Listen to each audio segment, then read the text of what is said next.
Assalamualaikum warahmatullahi wabarakatuh. Perkenalkan, saya Marita Uswatun Hasanah dari kelas PPG Pendidikan Bahasa Inggris A. Di sini saya akan menjelaskan tentang hasil karya refleksi pengalaman PPL 1 untuk tugas ujian akhir semester mata kuliah pemahaman tentang peserta didik dan pembelajarannya untuk lokasi PPL-nya sendiri di SMA Negeri 5 Semarang.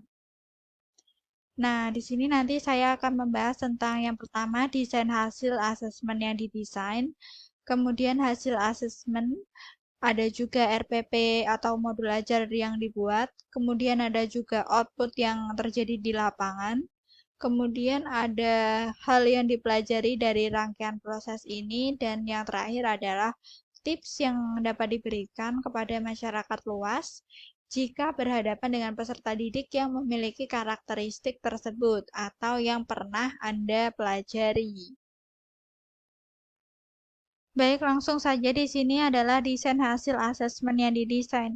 Jadi untuk PPL kali ini saya mendapatkan materi prosedur teks. Nah, di sini yang pertama adalah tentang LKPD-nya. Di sini ada title, nanti untuk menuliskan judul dari prosedur teks yang dibuat, kemudian situation dapat dari 6 situasi ini nanti akan diundi dan saya jelaskan lebih detail. Nah, kemudian ada juga group member untuk nama-nama anggota, purpose, untuk tujuannya, ingredient, dan step. Nah, jadi untuk LKPD-nya sendiri ini nanti satu kelompok akan mendapatkan satu.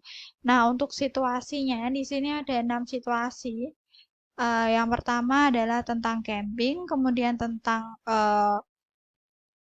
pertemuan keluarga, ada juga tentang makanan yang biasanya disajikan ketika ada saudara atau teman yang sedang demam atau sakit. Kemudian ada juga tentang makanan tentang birthday party, ada juga school lunch, dan yang terakhir adalah tentang piknik ya. Nah, berikut adalah untuk hasil asesmen dari siswa. Jadi siswa ini mengumpulkan video juru teks dari resep yang sudah mereka bikin ya. Untuk resepnya sendiri untuk kelompok ini mereka mendapatkan birthday cake. Ini mereka sedang perkenalan ya dengan teks dan juga ada dengan suara. Nah, ini untuk bahan-bahannya. Ini untuk cara-caranya, ini saya skip saja karena durasi.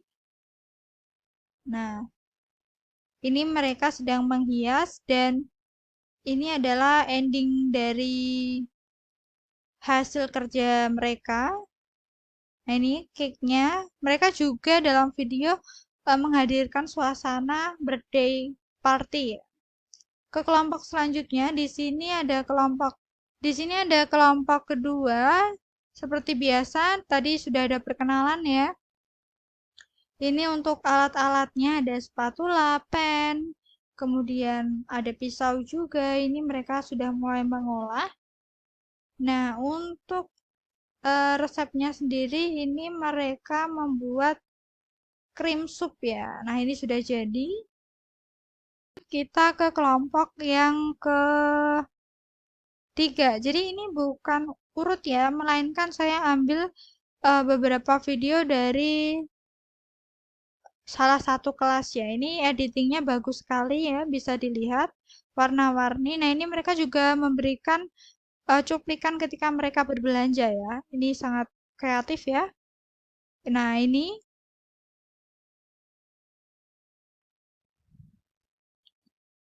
adalah bagian mereka sedang memasak ini ya. Nah, oke. Ini adalah endingnya. Lanjut kita ke slide selanjutnya di sini tentang modul ajar ya. Modul ajarnya tentang prosedur teks dari pembelajaran yang hasilnya sudah kita saksikan tadi. Jadi di sini ada identitas, kemudian untuk kompetensi awalnya peserta didik memahami tentang fungsi sosial, struktur teks, struktur teks, dan unsur kebahasaan teks prosedur. Kemudian ada profil pelajar Pancasila dan disebutkan sarana dan prasarananya juga. Di sini ada ruang kelas, LCD, laptop, koneksi internet, dan lain sebagainya. Kemudian untuk target peserta didiknya adalah reguler atau umum.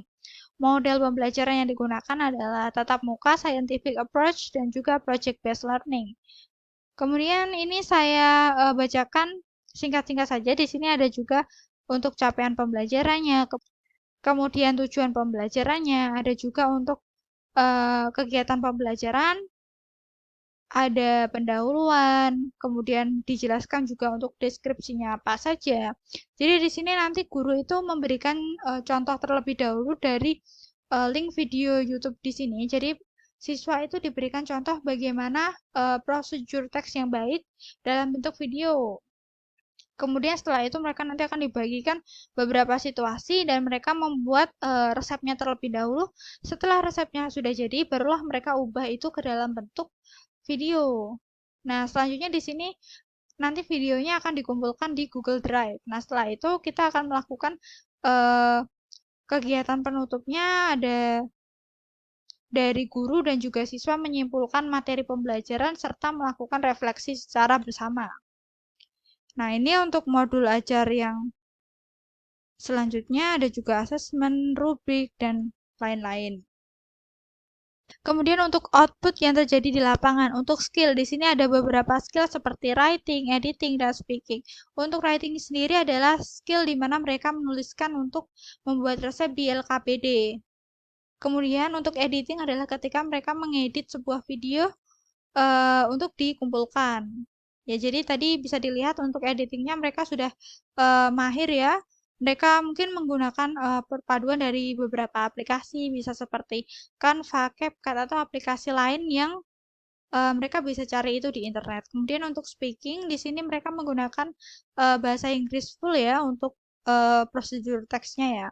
Lanjut untuk ekosistem kelas, di sini di kelas itu terhitung kondusif, jadi mereka tetap diskusi, namun tidak terlalu lama, tidak terlalu ramai, namun juga tidak yang tenang gitu. Jadi diskusinya aktif, kemudian produktif. Jadi di kelas ini mereka itu memberikan ide-ide kepada teman atau kelompok lain. Jadi mereka saling berkolaborasi untuk menghasilkan produk, yaitu video prosedur teks. Dan yang terakhir adalah menyenangkan. Jadi di kelas itu cenderung siswanya aktif, saling bertukar pikiran. Jadi mereka itu tidak yang tertekan, melainkan mereka itu diskusinya secara sukarela dari hati untuk membuat sebuah karya yang baik.